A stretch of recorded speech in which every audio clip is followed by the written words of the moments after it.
Good morning students. बच्चों, आज मैं हिंदी का आपका नया चैप्टर लेकर आई हूँ जिसका नाम है स्मृति।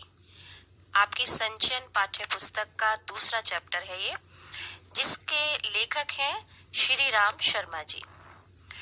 बच्चों, चलिए सुनते हैं इस कहानी का सार। स्मृति, जैसे कि नाम से स्पष्ट है, स्मृति का अर्थ है याद। बच्चों, इस कहानी में लेखक ने अपने किसी पुराने बीते समय की याद का वर्णन किया है। यह सन 1908 की बात है, जिस समय जनवरी और या फिर दिसंबर या जनवरी का महीना होगा।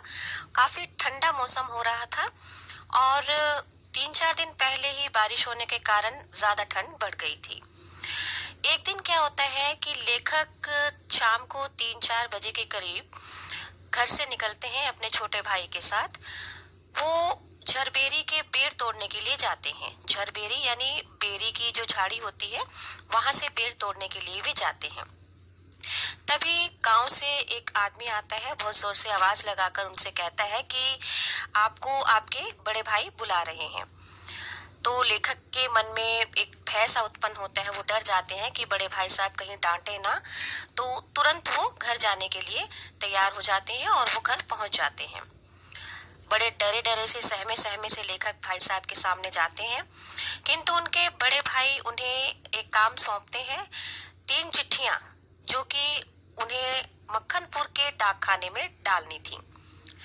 लेखक के बड़े भाई उनसे कहते हैं कि आप ये 3 चिट्ठियां उस डाकखाने में डालाओ और आज ही इन चिट्ठियों का निकलना जरूरी है।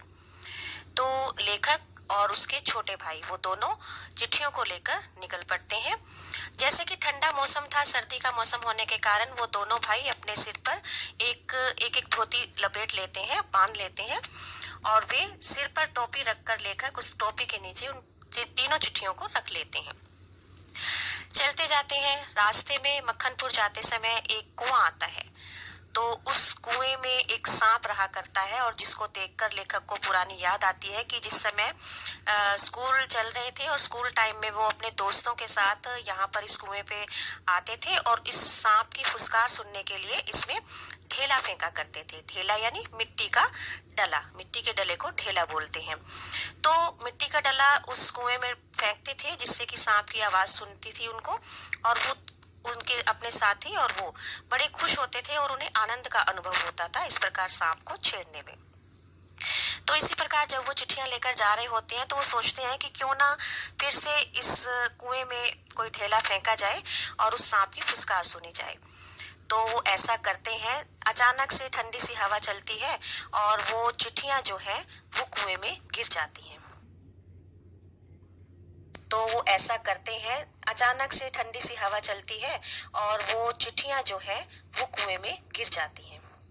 अब लेखक और वो दोनों भाई, छोटे भाई, दोनों बड़े मतलब उदास हो जाते हैं, टेंशन में आ जाते हैं, रोने लगते हैं कि भाई अब भाई साहब हमें डांटेंगे कि इन चिट्ठियों का तो आज पहुंचना जरूरी था। किंतु क्या होता है, वो लेखक फिर निर्णय लेते हैं। एक बार पहले तो वो यही सोचते हैं, मतलब तरह तरह के उनके मन में विचार आते हैं कि या तो मैं ऐसा करूं कि इस कुएं में मिट्टी डाल दूं और घर जाकर भाई साहब को बता दूं कि मैंने चिट्ठियां पोस्ट कर दी हैं। लेकिन उनको ये सब फिर सोचकर गलत लगता है और अपनी जिम्मेदारी का एहसास होता है।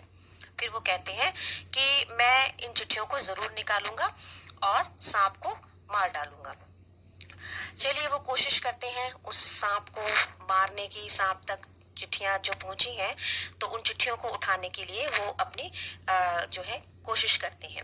जो धोती उन दोनों भाइयों ने अपने सिर पर बांधी हुई थी, उस धोती की भी एक बांध कर, गांठ बांध कर, दोनों को जोड़कर एक रस्सी बना लेते हैं, जिससे वो नीचे उतरने का प्रयास करते हैं। लेखक उस रस्सी को, उस धोती को पकड़कर कुएं में नीचे उतरता है। तो अभी वो सांप से काफी दूर होता है और थोड़ी समय बाद जब वो सांप के नजदीक जाकर आमने सामने दोनों हो जाते हैं तो लेखक चिट्ठियों को उठाने की कोशिश करता है। तो सांप जो है वो डंडी पर, लेखक के पास एक डंडा भी होता है जिसका प्रयोग वो बेर वेर तोड़ने में या आम तोड़ने के लिए भी करता था, वो डंडा अपने साथ रखता है। तो इस समय कुएं में भी वो डंडा उसके साथ ही था और जब वो चिट्ठियां उठाने लगते हैं तो उस डंडे के ऊपर सांप जो है फुसकार अपनी जो है फन मारता है, अपने निशान छोड़ देता है। खैर लेखक किसी तरह बच जाता है, लेकिन उसका ऊपर जो छोटा भाई खड़ा होता है कुएं के बाहर, वो डर जाता है कि कहीं लेखक को कुछ हो तो नहीं गया। खैर, तो लेखक जो है सांप का ध्यान बटाने के लिए कुएं से एक साइड से मिट्टी उठाकर सांप के मुंह की दिशा की दूसरी तरफ फेंकते हैं, ताकि सांप का ध्यान डाइवर्ट हो जाए और वो दूसरी तरफ से चिट्ठियों को उठा ले। तो इस प्रकार करके उन्होंने मिट्टी फेंकी और जो चिट्ठियां हैं और डंडा अपना बड़ी आसानी से उठा लिया। इस तरह ये सारी घटना करने में लेखक को बहुत परेशानियों का सामना भी करना पड़ा। काफी उसके दिमाग पर जोर पड़ा, उसने बहुत कुछ सोचा कि कैसे इस चीज को मैं निकालूं, और आखिरकार वह कामयाब हो जाता है और फिर उसे कुएं से बाहर निकलना पड़ता है। लगभग 36 फीट की ऊंचाई होती है, तो ऐसे ऊपर चढ़ना बहुत ही कठिन कार्य था, किंतु वह धीरे धीरे धीरे धीरे जो है कोशिश करता हुआ कुएं से बाहर आकर गिर जाता है और थोड़ी देर वह उसी निढाल अवस्था में पड़ा रहता है। फिर एक लड़के ने उनको देख लिया होता है कि भाई ऐसे ऐसे करके इन्होंने, इनकी चिट्ठियां गिरी थी और इन्होंने इस तरह से इन चिट्ठियों को निकाला। तो वे उस लड़के से कहते हैं, कौन? लेखक उस लड़के से कहते हैं कि इस घटना को किसी को मत बताना, और मतलब उनको सावधान करते हैं। फिर लेखक जो है यहीं पर जो है इस कहानी का अंत है ये, कि फिर 1915 के करीब की बात है, ये जो 1908 की बात बता रहे हैं लेखक, और 1915 में जाकर लेखक अपनी माँ से इस बात को शेयर करते हैं, इस कहानी को बताते हैं कि इस तरह से एक घटना हुई थी।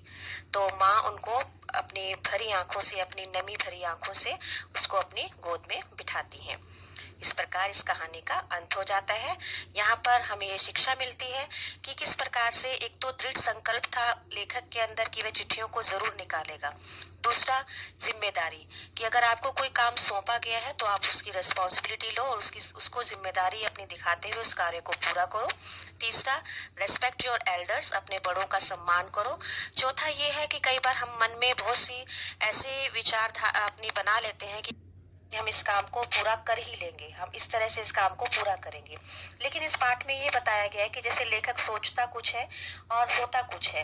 वो जब सांप के पास से चिट्ठियां उठाने के लिए अपने मन में अलग अलग तरह के आइडियाज बना रहा था, तो उसके अपोजिट उसको सिचुएशंस मिलती हैं और उनका सामना वह करता है और वह कामयाब हो जाता है।